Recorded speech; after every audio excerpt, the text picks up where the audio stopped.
مجھے ایک صاحب نے سوال پوچھا، کہنے لگے میلاد کس کو منانا چاہیے؟ میں نے کہا اس بیٹی کو منانا چاہیے میلاد جو زندہ ہوتی تھی تو دفن کر دیا جاتا تھا، پر میرے رسول نے فرمایا اب جو بیٹی پالے گا نا میں اس کا بازو پکڑ کے جنت میں ساتھ لے کے جاؤں گا۔ میں نے کہا میلاد اس ماں کو منانا چاہیے جس کا بیٹا گلے میں رسی ڈال کے ماں کو منڈی میں بیچ آتا تھا۔ میرے مصطفیٰ کریم نے فرمایا جنت 7 آسمانوں کے اوپر سدرۃ المنتہا کے پاس تھی، پر میں نے وہاں سے کھینچ کے لا کے ماں کے قدموں کے نیچے رکھ دیے۔ میلاد اس باپ کو منانا چاہیے جس کی اولاد ڈنڈوں سے مارتی تھی، پر رسول کریم علیہ السلام نے فرمایا سن لو سن لو سن لو، اب جس کا ابا راضی ہوگا اسی کا اللہ راضی ہوگا۔ میں نے کہا میلاد اس غریب کو منانا چاہیے جو بھینس کی طرح بکری کی طرح منڈی میں بکتا تھا، پر مصطفیٰ نے کالے رنگ والے حبشی غلام کو سینے سے لگا کے کہا غریبوں کو چھوٹا نہ سمجھنا، میں اللہ کے رسول جب جنت میں جاؤں گا تو آگے بھی غریب ہوں گے، پیچھے بھی غریب ہوں گے، دائیں بھی غریب ہوں گے، بائیں بھی غریب ہوں گے۔ فرمایا امیر ویٹنگ لسٹ میں ہوں گے، 500 سال بعد جنت میں جائیں گے، غریبوں کے لیے جنت کے دروازے 500 سال پہلے ہی کھلوا دوں گا۔ اسے منانا چاہیے، میلاد منانا چاہیے۔ اور میں نے کہا مولوی صاحب تجھے پوچھتا کوئی نہ، تیرا ذکر کوئی نہ کرتا، لیکن تو ممبر پہ بیٹھا ہے، تو محمد عربی کے نام کا کھا رہا ہے، تو علی کے نام کا کھا رہا ہے، تو عمر عثمان اور ابو بکر کے نام کا کھا رہا ہے، تو حسنین کا صدقہ کھا رہا ہے۔ تجھے نہ تیری کبھی کسی نے برادری پوچھی، نہ کبھی تیرا کسی نے ایڈریس پوچھا، نہ کبھی کسی نے تیری سند پوچھی، لوگ تیرے نعرے لگاتے ہیں، لوگ تیرے ہاتھ چومتے ہیں۔ پھر مان جا کہ تجھے صبح بھی میلاد منانا ہے، شام بھی میلاد منانا ہے، اور تجھے یہ کہنا چاہیے خس خس جنہ قدر نہیں میرا ایتے صاحب نو وڈیائیاں میں گلیاں دا روڑا کوڑا، ایتے محل چڑھایا سائیاں، تیرا کام تھا تیری آنکھیں بھیگی رہتی۔ اور اس بوڑھے کو بھی میلاد منانا چاہیے جس کے بارے میں میرے نبی پاک نے فرمایا سفید داڑھی والے کی جس نے عزت کی اس نے تو رب کی عزت کی، اس نے تو رب کی عزت کی میرے بھائی۔ اس مزدور کو بھی میلاد منانا چاہیے جس کے بارے میں نبی پاک نے فرمایا جو اپنے ہاتھوں پہ چھالے ڈال کے مزدوری کرتا ہے میں نے تو اسے رب کریم کا دوست بنا دیا ہے۔ ہر اس طبقے کو میلاد منانا چاہیے جسے میرے رسول نے عزت عطا فرمائی۔ اس بہن کو بھی میلاد منانا چاہیے جس کے بارے میں نبی پاک نے فرمایا اگر کسی کا باپ چلا جائے اور اس کے حصے میں بہنیں آ جائیں، 4 بہن 3 بہنیں یا 2 بہنیں بیاہ کے جو آیا تم پہ سے، میرے محبوب نے فرمایا میری انگلیاں جڑی ہوئی ہیں نا اس طرح میں اسے اپنے ساتھ جوڑ کے جنت میں لے کے جاؤں گا۔ اس بہن کو میلاد نہیں منانا چاہیے۔ میرے رسول پاک نے فرمایا جس کی بیٹی واپس آ جائے، طلاق ہو گئی یا بیوہ ہو گئی، واپس آ گئی، نام بچ سکی واپس آ گئی، فرمایا واپس آنے والی بیٹی کی جو باپ خدمت کرے گا میرے رسول پاک فرماتے ہیں میں قیامت میں اس کا سفارشی بنوں گا۔ تو اس بیوہ کو اور طلاق یافتہ کو میلاد نہیں منانا چاہیے، وہ اس رسول کا ذکر نہیں کرے گی جس نے اتنا درجہ دے دیا، اتنا نواز دیا۔ اور تجھے تو صبح و شام میلاد کرنا چاہیے تھا، تجھے تو صبح و شام درود کرنا چاہیے تھا، سلام کے گجرے بھیجنے چاہیے، یا رسول اللہ کہتے تیری زبان جو ہے وہ ہر وقت تر رہنی چاہیے تھی۔ تو بحث کر رہا ہے، تو اس پہ دلیلیں دے رہا ہے، تو اس پر باتیں کر رہا ہے۔ حضرت عمر سے پوچھنا، حضرت عمر سے، جناب اسامہ بن زید رضی اللہ تعالیٰ عنہ حضور کے غلام تھے، نبی پاک ان سے بڑا پیار کرتے تھے۔ ایک جنگ میں پیسے آئے، حضرت عمر فاروق رضی اللہ تعالیٰ عنہ نے 25,000 دیا اپنے بیٹے کو، اور اسامہ بن زید کو 50,000 دینار دیے۔ بیٹا کہنے لگا ابا جی وہ تو چھوٹے ہیں میں بڑا ہوں، وہ حضور کے زمانے میں بچے تھے میں جہاد کرتا تھا، یہ آپ نے کیا کیا؟ تو حضرت عمر رو پڑے، کہنے لگے بیٹا یہ تیرے باپ کے سر پر جو عزت کے بال ہے یہ مصطفیٰ کے اگائے ہوئے۔ نبی پاک اسامہ سے نبی پاک کا پیار بڑا تھا، حضور کی محبت بڑی تھی۔ بیٹا اس کے ناک سے ریٹ نکلتی تھی تو رسول پاک اپنے ہاتھوں سے صاف کر دیتے تھے، حضور اس کو گود پہ بٹھاتے تھے۔ میں کیسے بھول جاؤں رسول پاک کے احسانات کیسے۔ حضرت عمر جا رہے تھے مکے کے رستے میں ایک تنا آیا، کھجور کا خشک تنا، حضرت عمر نے اس کو بازو میں لے کے رونا شروع کر دیا۔ عمر کیا ہوا؟ کہنے لگے یہاں تو میں اونٹ چرایا کرتا تھا، یہاں اور میرا باپ مجھے مارا کرتا تھا، دیکھو آج عمر نعرہ لگاتا ہے تو کیسر و کسرا کہاں، او بھائی اصلہ نال جے نیکی کریے، ہاں ہاں ہاں ہاں اصلہ نال جے اصلہ نال جے نیکی کریے تے وہ نسلہ تاک نہیں بھول دے، ہاں بے اصلہ نال نیکی کریے تے پھول کنڈیاں نال تول دے۔ اور سن تیری دنیا بھی حضور کے صدقے بنی اور تیری قبر میں بھی کوئی ساتھ نہیں جائے گا، کوئی ساتھ نہیں جائے گا، قبر میں بھی مصطفیٰ کریم صلی اللہ ہو۔ اور دیکھنا قبر کے اندر بھی کبھی کوئی گیا ہے، قبر میں بھی رسول پاک، قبر میں بھی رسول پاک، قبر میں بھی رسول پاک۔ میرے استاد فرمایا کرتے تھے بتاؤ جس قبر میں نبی پاک آئیں گے وہاں عذاب کیا ہونا ہے؟ جب حضور ہی آ گئے تو عذاب کیا ہونا ہے؟ نبی پاک تو جدھر سے گزر جائے رب وہ جگہ جنت بنا دیتا ہے، وہاں کیا عذاب ہونا ہے؟ وہاں تو دیدار ہونا ہے۔ تیری قبر میں بھی نبی پاک۔ اور حضور نے فرمایا میزان عمل پہ عمل تولیں گے تو پھر بھی میں تمہارے پاس ہوں گا۔ حضور علیہ السلام نے فرمایا پل صراط سے گزرو گے تو پھر بھی میں تمہارے پاس ہوں گا۔ اور میرے رسول پاک علیہ السلام نے فرمایا جب تم جنت میں جانے لگو گے تو پھر بھی میں تمہارے، تو بتا تیرے رسول تو ہر وقت تیرے ساتھ ہیں، تو کب نبی پاک کے ساتھ ہوتا ہے؟ تو بتانا تو کم کم نبی پاک کے ساتھ. میں چھوٹے جلسے کا قائل ہوں, لمبی محفل میں گزارش کرتا ہوں دوستوں سے کہ لمبا جلسہ نہ کرو, لیکن ایک جگہ پہ میں گیا تو ایک بڑے پڑھے لکھے آدمی نے مجھے کہا مولانا ان کو سمجھائیں, آدھی رات تک بٹھائے رہتے ہیں, ان کو سمجھائیں. میں نے کہا میں سمجھاؤں گا پر آپ بھی ذرا اپنا لب و لہجہ تھوڑا دھیما کریں. تو پوری رات نہیں نبی پاک کے لیے جاگا, اور میرے رسول تو ساری حیات تیرے لیے جاگتے رہے, ساری رات محبوب نے. کیا کہتے ہیں میرے لیے کے امام اعلیٰ حضرت فرماتے ہیں ان کی مہک نے دل کے غنچے کھلا دیے, وہ جس راہ چل دیے ہیں کوچے بسا دیے ہیں, میرے کریم سے گر قطرہ کسی نے مانگا دریا بہا دیے, دردے بہا دیے ہیں. اور اللہ کیا جہنم اب بھی نہ سرد ہوگا, اللہ کیا جہنم اب بھی نہ سرد ہوگا. رو رو کے مصطفیٰ نے دریا بہا دیے, رو رو کے مصطفیٰ نے. اور پھر کہنے لگے رو رو کے مصطفیٰ نے ان کے نثار کوئی کیسے ہی رنج میں ہو, جب یاد آ گئے سب غم بھلا دیے, جب یاد آ گئے ہیں سب غم بھلا. اسی لیے تو ہم کہتے ہیں میلاد کھول کے مناؤ. رسول پاک کا میلاد بہانے کرتے ہیں, بہانے وہ کرتا ہے جس نے کام نہیں کرنا ہوتا, جس نے کرنا ہوتا ہے وہ بہانے. اعلیٰ حضرت نے جو پروگرام دیا وہ بڑا لمبا چوڑا ہے, کب تک کا تجھے کیا بتایا. اعلیٰ حضرت فرما گئے حشر تک ڈالیں گے ہم, حشر تک ڈالیں گے ہم پیدائش مولا کی دھوم, اور مثل فارس نجد کے قلعے گراتے جائیں گے, اور خاک ہو جائیں عدو جل کر مگر ہم تو رضا, دم میں جب تک دم ہے ذکر ان کا سناتے جائیں. خاص ہے ترکیب میں قوم رسول ہاشمی. آپ کی عدالت میں وہ والا نظام نہیں ہوگا جو امریکہ میں ہے, آپ کی عدالت میں وہ والا نظام نہیں ہوگا جو برطانیہ میں ہے, آپ کے پارلیمنٹ میں وہ نظام نہیں چلے گا یورپ کا, برطانیہ کا, فلانے کا فلانے کا ہے. آپ کی پارلیمنٹ میں, آپ کی عدلیہ میں وہ نظام چلے گا جو قرآن کا ہے اور رسول اللہ کے فرمان کا ہے. یہ نظریہ تھا نظریہ. اب اس نظریے کی لوگ بات ہی نہیں کرتے, عوام بھی نہیں کرتی, بالکل نہیں. میں بڑی دیر سے رونا رو رہا ہوں. بہت سارے بڑی بڑی گدیوں کے پیر بھی نہیں کرتے. ان کو پتہ ہے کہ اگر نظام مصطفیٰ نافذ ہوتا ہے تو مجھے بھی بتانا پڑے گا کہ 80 مربع کہاں سے آئے, مجھے بھی بتانا پڑے گا کہ یہ جو میں 1.25 کروڑ کی کار میں گاڑی میں گھومتا ہوں تو یہ کہاں سے آئی, حساب دینا پڑے گا. اور پھر جب پاکستان بن گیا, قربانیوں کے بعد بنا, آپ نے ناراض نہیں ہونا, میرا مہاجر فیملی سے تعلق ہے. جو عزیز رشتہ دار قریبی یہاں رہتے تھے نا مقامی, وہ تو مہاجروں میں رشتہ داری نہیں کرتے تھے. صحیح کہہ رہا ہوں, کہتے مہاجر ہے, اچھا جی غیر مسلم ہے, جگہ نہیں دیتے تھے رہنے کو. میں کیسے آپ کو بات بتاؤں. پھر اس چھوٹی چھوٹی غلطیوں کو لوگوں نے ووٹ بنا کے بڑی بڑی قتل و غارت نہیں کی اس ملک میں. اتنا بڑا تکلیف والا منظر تھا. میرے دادا جی کی فیملی ساری پاکستان آئی تھی, دادی کی نہیں آئی تھی. 97 میں میری دادی کا انتقال ہوا, وہ آخری دن تک رویا کرتی تھی, جی پتر پتہ نہیں میرے پرا ہیں ان کے فوت ہو گئے, پتہ نہیں میرا کوئی چچا ہے کہ سارے چلے گئے. کس لیے آپ نے, اگر یہی دھما چوکڑی سیاست کی کرنی تھی, ذات پات آپ نے رکھنی تھی, تو وہاں کوئی دکھ تھا. یہ تماشے تو وہاں بھی ہو رہے. وہ آخری دن تک رویا کرتی تھی. اب تو خیر آنکھیں بڑی جدید ان کا آپریشن ہوتا ہے, تو ایک زمانے میں آنکھوں کا آپریشن ہوتا تھا, ڈاکٹر کہتے تھے لائٹ بند رکھو, سبز رنگ کی پٹی باندھو, 4 گھنٹے کے بعد دارو ڈالنا ہے آنکھ میں, ڈراپس ڈالنے. میں 4 گھنٹے کے بعد ان کی آنکھوں میں ڈراپس ڈالنے جاتا تھا, تو کبھی کبھی مجھے بٹھا لیتی تھی, تو کہتی تھیں کہ پتہ نہیں کوئی بچا ہے کہ نہیں بچا, پتہ نہیں اب کوئی ہے کہ نہیں, پتہ نہیں کوئی ان میں سے ہوگا کہ نہیں. پتر میں تینوں دساں ساڈے پنڈ کس طرح دا ہوندا سی, میں تمہیں بتاؤں فلانی چیز. پھر جناح نے اعلان کیا تھا کہ ملک بن گیا, کہتی تھی ہم نے بڑا کہا اپنے رشتہ داروں سے کہ چلیں, پر وہ کہتے تھے یہ تو تھوڑے دنوں کی بات ہے, سب نے واپس آ جانا ہے. میں نے 2 دفعہ یہ ماحول دیکھا ہے, اٹاری اسٹیشن پہ, واگا بارڈر پہ, ایئرپورٹوں پہ. ایک بھائی ادھر ہے, ایک ادھر ہے, اس طرح تڑپ کے روتے ہیں جب لوگ انڈیا پاکستان آتے جاتے ہیں. کیوں آپ نے یہ سارا کچھ کیا؟ صرف ایک نعرہ تھا کہ پاکستان کا مطلب کیا, لا الہ الا اللہ محمد رسول اللہ. صرف ایک نعرہ تھا کہ یہاں ہم حضور کا دین لے کے آئیں گے. وہ دین تم لائے نہیں, انہیں نوابوں, وڈیروں, چودھریوں کے ذمے تم نے کام لگا دیا. اپنے ملک میں حضور کے نظام کے لیے جد و جہد کریں. یہ بنا ہی نبی پاک کے نظام کے لیے, اس کا کوئی دوسرا حل ہو سکتا؟ کوئی حل نہیں.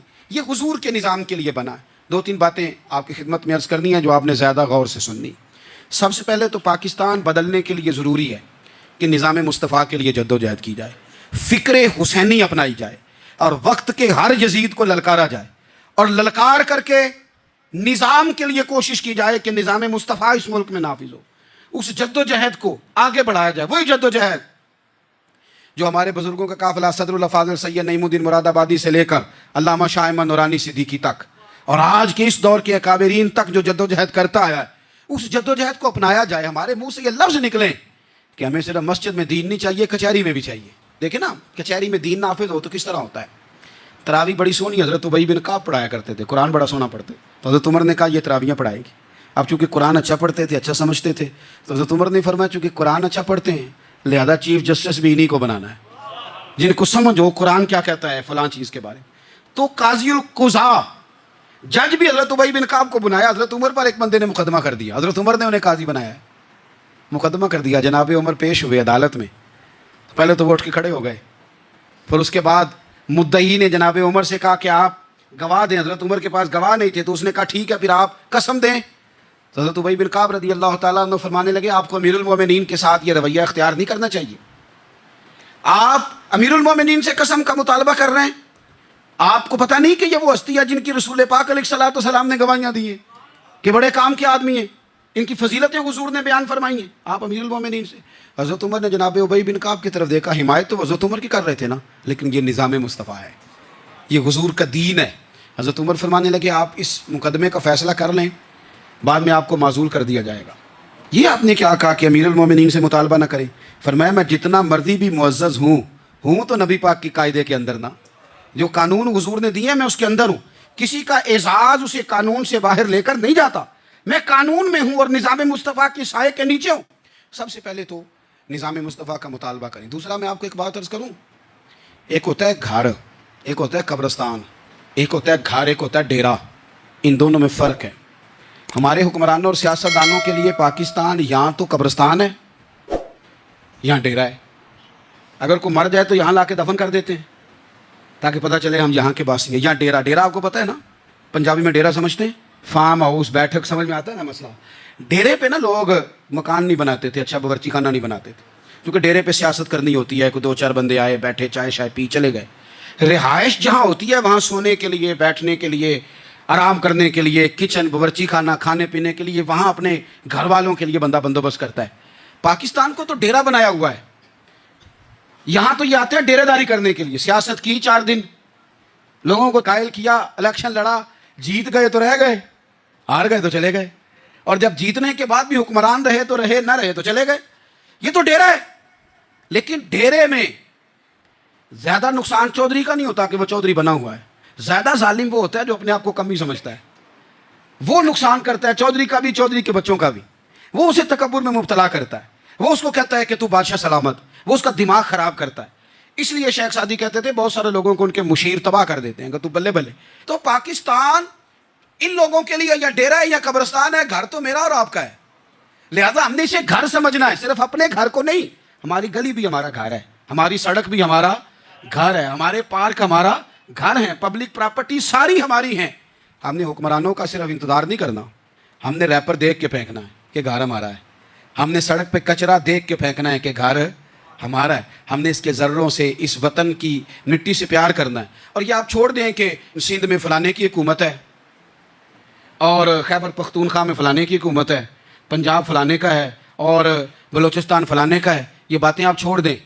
خیبر پختونخوا بھی درویشوں کا ہے, حضرت بابا عبدالرحمن کا ہے, پیر عثمان کی شریف کا ہے خیبر پختونخوا, سندھ حضرت عبداللہ شاہ غازی کا ہے, اور پنجاب بابا فرید کا ہے اور داتا علی اجمیری کا ہے. تو میرے عزیز, سب سے پہلے تو نظام مصطفیٰ کا مطالبہ کریں, پھر اس کی صفائی میں, ستھرائی میں, تعمیر میں, ترقی میں اپنا کردار ادا کریں. تیسری بات یہ کہ لوگوں کو یہ بات سمجھائیں ایک دوسرے کو کہ بہت زیادہ خود غرض نہ بنیں, فقط اپنے گھر کی فکر چھوڑ دیں. یہ ملتوں کا طریقہ نہیں, قومیں اس طرح نہیں بنتی. فقط اپنے گھر کی فکر کرنا. ایسی ہوا چلی ہے کہ ہر شخص سوچتا ہے تمام شہر جلے بس ایک میرا گھر نہ جلے. یہ فکر چھوڑ دیں. دیکھیں نا, ہمیں بتایا گیا, نبی کریم صلی اللہ تعالیٰ علیہ وسلم کے فرمان نے بتایا کہ 40 گھر آگے, 40 گھر پیچھے, 40 گھر دائیں, 40 گھر بائیں, یہ تیرے پڑوسی ہیں. اور سخاوت تو کہاں سے شروع کر؟ حضور نے جناب ابو ذر غفاری سے فرمایا تھا کچھ نہ ہو سکے تو شوربہ ہی زیادہ پکا لیا کر, اسی سے پڑوسیوں کا بھلا کر. اپنے ارد گرد تھوڑا دیکھیں ہم کس کے کتنے کام آ سکتے ہیں, اور اگر کسی کے گھر میں کوئی پریشانی ہو تو اسے ختم کرنے کی کوشش کریں. اگر ہمارے دائیں بائیں کوئی آدمی کسی غلط چیز میں ملوث ہو تو دور کرنے کی کوشش کریں. کیوں بھلا؟ اس لیے کہ پڑوسی کے گھر کی آگ صرف اس لیے نہیں بجھانی چاہیے کہ اس کا گھر نہ جل جائے. پڑوسی کی آگ اس لیے بھی بجھا دینی چاہیے کہ اگر اس کے گھر سے آگ نہ بجھائی تو وہ ہمارے گھر بھی آ جائے گی. اگر ساتھ والے کے گھر کی آگ نہ بجھائی جائے تو وہ ہمارے گھر بھی آ جائے گی. اس لیے اس وطن میں جتنے گھر ہیں وہ سارے اپنے. ایک آخری بات آپ حضرات کی خدمت میں بڑی درد مندانہ میں نے عرض کر دی, درد مندانہ.